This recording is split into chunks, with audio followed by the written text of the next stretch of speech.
We move to Nigeria, where the UNHCR Commissioner for Refugees, Filipo Grandi, is in the country, the final leg of his regional tour to assess the humanitarian crisis affecting West and Central Africa. He will travel to northeast Nigeria on Sunday, where the UN says the biggest humanitarian crisis in Africa is unfolding.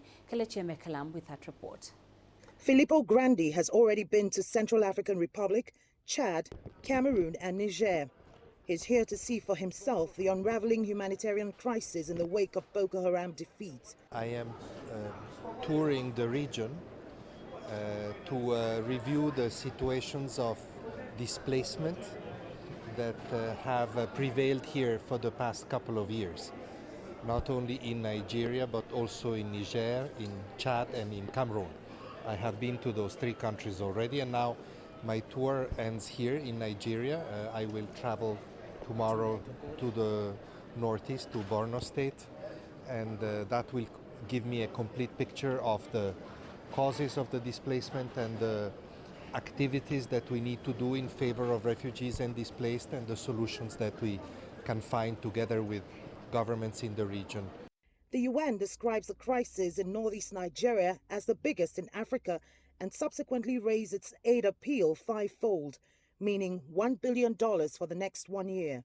Initial assessment had put the number of people displaced by Boko Haram at 2 million, but that has now been appraised to 6.5 million in urgent need of nutritional support and 400,000 children facing severe acute malnutrition.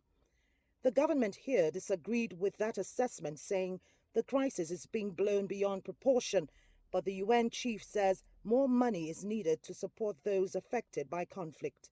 We need to increase humanitarian assistance everywhere.